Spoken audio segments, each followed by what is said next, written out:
this is Melody, hopefully your East Tennessee realtor, and I am here today. It's rainy and we're actually having a little bit of a cold front here, so I'm filming in my car today. But I wanted to take a few minutes because I've been talking to some of you and y'all are just a hoot. Somebody called me earlier this week and I answered the phone and he said, "Oh, you actually answered the phone." I said, "Well, yeah, I usually do that unless I'm, on a showing or something." And he said, "You kind of caught me off guard. I'm not prepared to talk to you." I loved every minute of it because he was totally not expecting me to be there. And so he was like, "You know what? Is it okay? Can I share my email address with you and you send me some information?" "Sure, I'll do that." And then later on in the week, I had somebody call me and we had a nice, lovely chat. And she said, "You know what? You sound exactly like you do on the videos." I was like, "Yep, that's me. What you see is what you get." And oh my goodness, I love hearing your stories. I really do. And I'm pretty much a straight shooter. So I will tell you once I hear your story, okay, we can do this, or I'm not sure we can do this. But I love hearing from y'all. And one of the things that kind of keeps coming up a lot in conversations is things that fail inspections. Now, when we think of failing, I'm teacher here. I think of failing means not passing, right? But hopefully you've seen some of my videos now and you know that with inspections, most inspectors are going to do some type of ranking system, whether it's a color chart, a number chart, or symbol chart, something like that. They're all, each one does their own thing. And so there are things that, you might want to do, to help keep the integrity of the home. And then you've got the things, okay, you might want to do sooner than later. And then you've got the things, okay, you need to do this right now. It's not safe.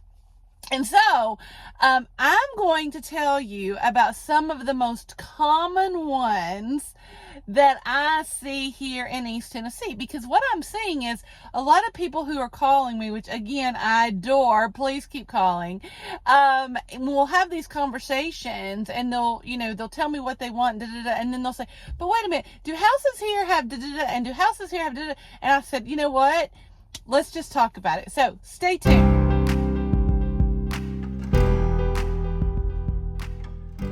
First of all, here in East Tennessee, even if you live in the South, sometimes you are a little bit surprised by how humid it is here.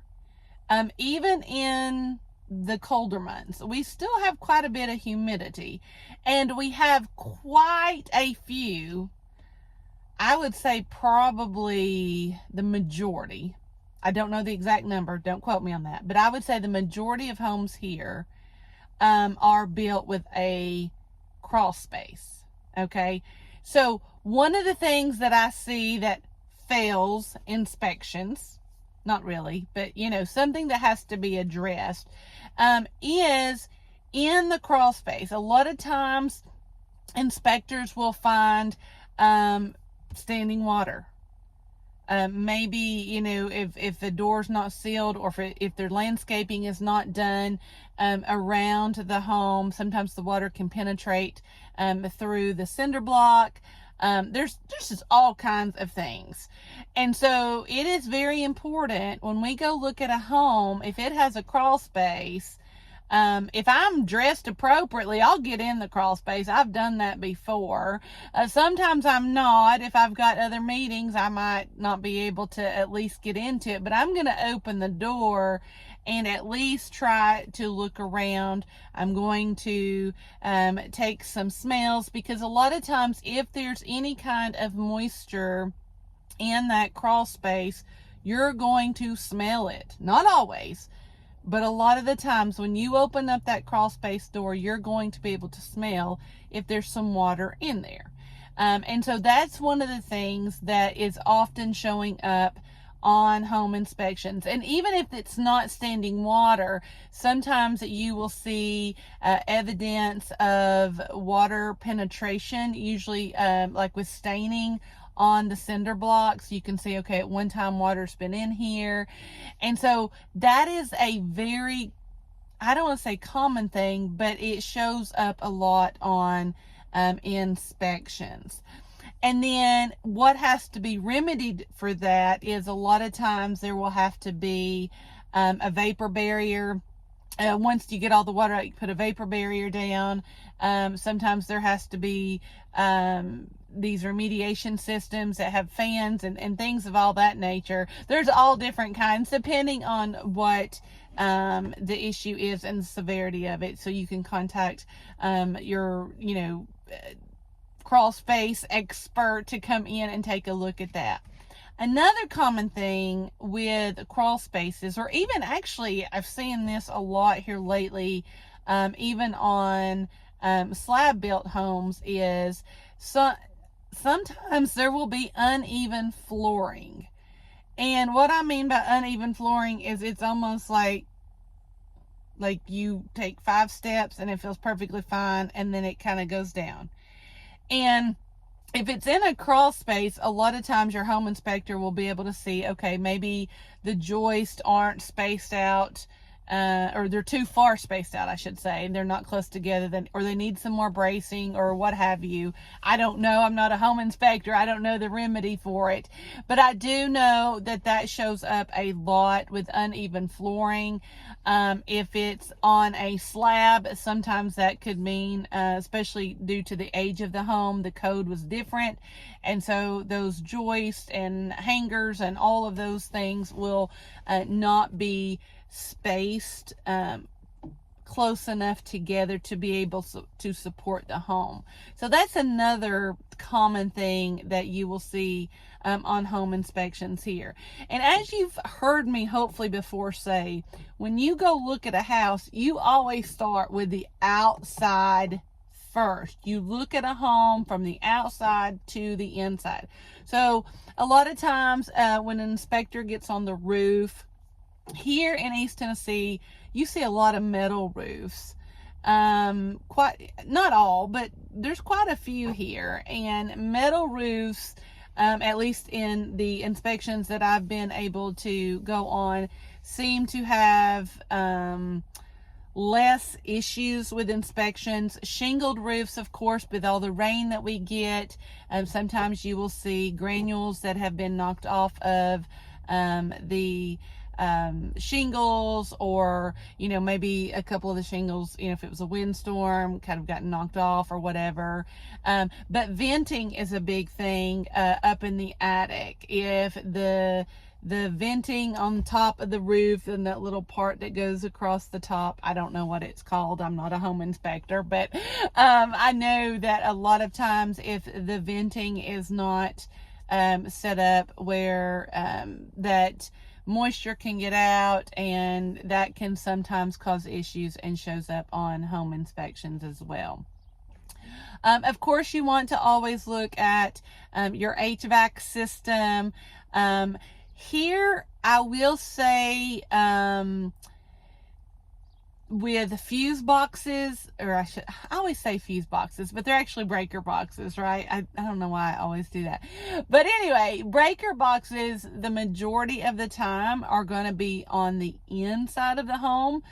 Sometimes with newer builds, they'll put the breaker box on the outside of the home, but you want to make sure that breaker box is covered properly and the wires are covered properly, because if not, home inspector will definitely point that out. But the other thing about the outside of the home is the landscaping. And when I'm talking about landscaping, I don't necessarily mean trees and bushes and plants. What I mean is, if you especially have a crawl space on a home, you want to think about how the grass around the home is sloped, because we don't want grass going down. We want grass coming up. We want that water to be able to flow off. And so a lot of home inspections will show that the home has not been properly landscaped, and it has to do with the grass and the dirt around the home to be able to let water run off of it instead of soak into it. And that again can, cause possibly some foundation issues. So that is a very common thing that you will see here on home inspections. We also have to think about the placement of trees, especially if there's a septic system involved. Many times in a septic inspection, the septic inspector will say, okay, at some point this tree's going to have to come down. The roots are getting really close to the field lines. And so that is something you will sometimes see, because a lot of times that tree was put in way before that septic system was. And so that is something that shows up on septic inspections. And of course, if you know anything about radon, is very sporadic. It can be in one house and then not be in the next 4 houses on the same street. So radon does show up here in East Tennessee. So that is something, especially if you have a basement, or you want to definitely have that tested. Of course, it's always recommended to test it at any time, but especially if there's a basement here. And that leads to another thing. So I was talking to someone yesterday, and she said, okay, do you guys have a lot of basements in East Tennessee? And I don't know if I would say a lot. There are basements, but one interesting thing is here, a lot of times if you're looking at a listing online, it'll say it has a basement, but it's not necessarily a true basement because it's not underground. It'll just be a bottom floor. So it might be a 2-story house, and the bottom story is still above the ground. That's not necessarily considered a basement, but when you look at listings online, sometimes it'll say that.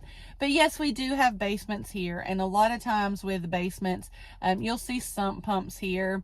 Don't be afraid of a sump pump. It's there to work if that water did ever penetrate inside when we had massive rain.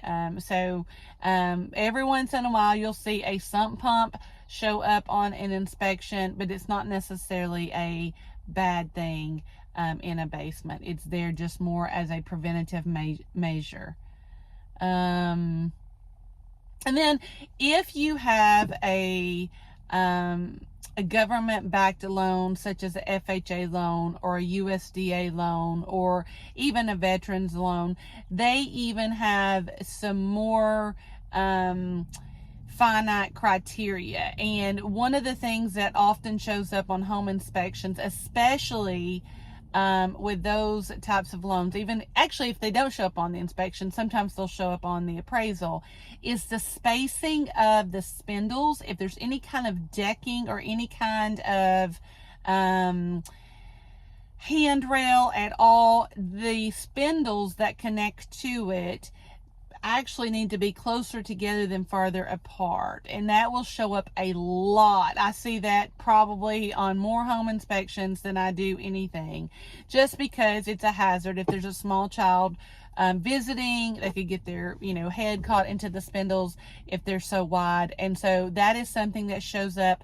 The height of a handrail on any kind of stairs, whether that's inside the home or outside the home, that often shows up, because maybe the home was built 20, 30, 40, 50 years ago, and code today is different. Plus, we have taller people now.